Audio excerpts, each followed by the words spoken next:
Welcome back, guys. So Ray of Judgment won the poll. Now let's see what we can do with this one.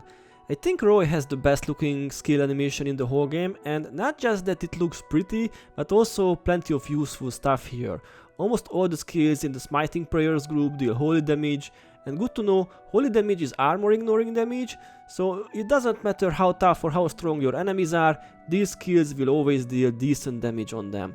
Also, holy damage deals twice as much against undead creatures, so if you are fighting skeletons, hellhounds, zombies and so on, your smiting skills will always be twice as effective against them. So the elite deals 48 holy damage each second for a total of 5 seconds, and if you can make the enemy stand in Roy for the whole duration, at 16 smiting prayers, this is 240 holy damage and a 7 seconds long burning duration on your target and on adjacent foes as well. So if you choose the mesmer secondary, you can copy the elite and have 2 Roys. Of course, there are other useful smiting prayer skills too, like smite hex or smite condition if you want to remove hexes and conditions from yourself and your allies, and also deal AoE holy damage to your enemies. Then we have castigation signet to provide some energy, and then you can fill the gaps with various PV only skills like Technobabble for an easy coaster shutdown, Evas to distract your enemies, Seed of Life to help out other healers, Eben Battle Standard of Wisdom to provide fast skill recharge for allies and yourself. So you can be a damage dealer and a healer monk too, just add Divine Healing or Heaven's Delight for party-wide healing. You can use Smiter's Boon and Reversal of Damage, these go hand in hand and heals your target and also negates damage and deals decent damage to your enemies. And if you are doing things with real players, you can be a support Roy monk and bring Strength of Honor Grid Dwarf weapon to the melees. Attributes are quite obvious, max out smiting prayers and have as high divine favor as you want. To me, 13 divine favor was enough. This provides 42 heal each time you cast a spell on an ally, and if you have Smiter's Boon in your build, divine favor heal is doubled, so each ally receives 84 extra heal when you cast a spell on them. Okay, what weapons to use? A 40/40 smiting prayer set is a must-have. This will help with both casting times and recharge times. Furthermore, a weapon of enchanting is also recommended for skills like Seed of Life or Selfless Spirit to make them last 20% longer.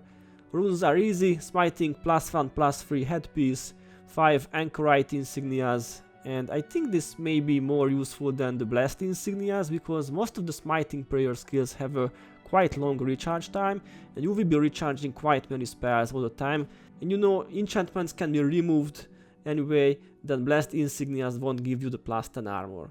The rest is divine favor +1, Vitae runes and the best vigor you can afford. Alright, let's see how to use the build. In order to be as effective as possible, you must place your Roys as well as you can. I mean, you can't just use Roy immediately on any target, melees will come close, and if you use the elite on them, they will simply run away from that. So this is what to do instead: use Arcane Echo and aggro the enemies, but now wait till they start attacking your group. Okay, they are somewhat stationary now, use Roy and use Evas on your target. This will do a knockdown and slow down your target. Advice to use the second Roy on another target and use Castigation Signet to gain some energy. Then use Pain Inverter and repeat the process. Okay, now let's see how to deal with mixed groups, coasters, range and melees at the same time. So start with Arcane Echo again and notice how the monsters all go back to their spawning points. So this is the perfect moment to attack, use Roy on the coasters, then use Technobabble to slow them down. You know, the increased casting time will also make them stand there for some time. Okay, now we can use the second Roy on the melees, for example. Meanwhile, plenty of conditions and hexes on the whole party, use smite hex and smite condition. And that's it basically. With 2 Roys and a meta team you can probably finish most casual groups like this. And if you want to maximize Roy's potential, you must slow down your enemies one way or the other. You can try crippled condition or hexes that slow down the target, but in my opinion the best way to keep foes in Roy is a knockdown. Let's say you don't want to change your hero builds too much, keep 2 mesmers for research, 1 mesmer for psychic instability for example, because this elite provides a pretty long AoE knockdown, which is perfect for Roy and very useful in casual gameplay too. Okay, let's see other variants of the build. After the mesmer secondary, let's try assassin. I think this build has the biggest DPS of all the Roy builds in this video. And why am I saying this? Because once your Roys are gone, you are somewhat out of useful, viable smiting prayer skills. You know, Roy has a pretty long 20 seconds recharge time, and unless you are lucky with the half skill recharge thing, you will be waiting for quite a long time to actually deal decent damage. Now, this build can solve the problem, since you can rely on dagger skills and strength of honor to deal decent damage till you wait for Roy to recharge.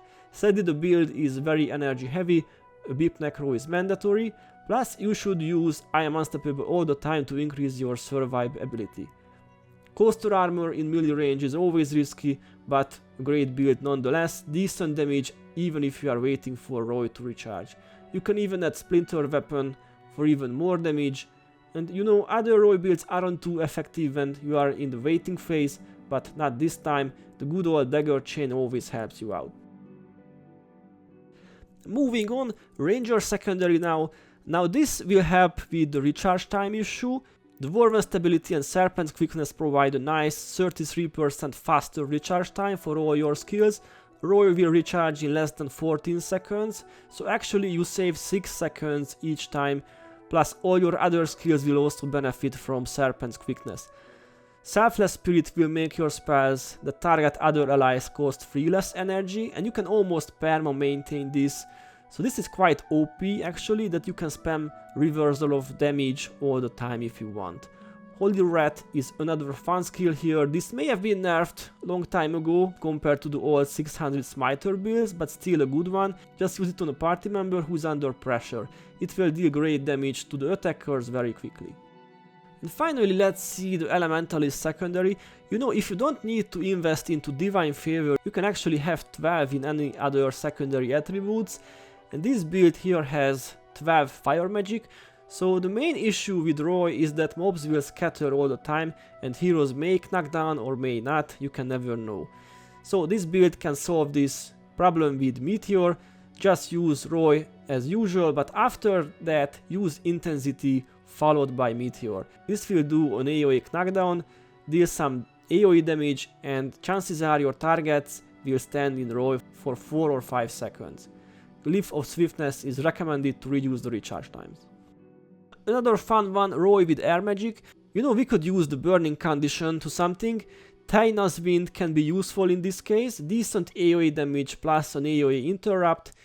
And in both cases, both the fire and air magic variants, you should put down the Wisdom Ward to increase your spell recharge chances. Alright, now let's see how heroes can help. Most of the Roy builds are very energy heavy, so Blood Power Necro is a must have. There is nothing new here, the Beep Necro does a great job maintaining your energy levels. And if your energy drops sub 50%, you will automatically get Beep from the hero. Skills that can slow down the enemy or knock down enemies are extremely useful for Roy builds.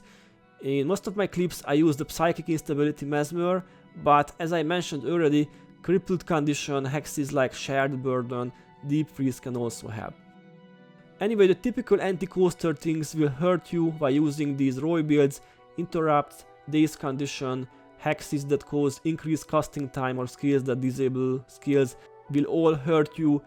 And I think the main issue with Roy is the scattering. I guess some of you will remember the old Roy before 2012. No scattering fools were just standing there doing nothing, and we could use out the whole 5-second duration very easily. Sadly those days are gone and we need some snares or knockdowns to reach Roy's full potential. Alright, take a look, this is all the builds in one collection, so my opinion about Roy is kind of mixed. I think that it's a great skill and I love using it on my monk, but there are limitations. Just think of the 20-second long recharge time. And if you get lucky with the half skill recharge, it's only 10 seconds long, but you can never guarantee that. Also, fools will always scatter from Roy, meaning you will never get its full power. And this may be meta for monks, but simply because there are not many alternatives in the smiting prayers group. But in general, at least for me, this is a 4 out of 5. Anyway, hope you enjoyed this Roy guide. If you have build ideas for future videos, let me know in a comment, and as always, thanks for watching and see you next time.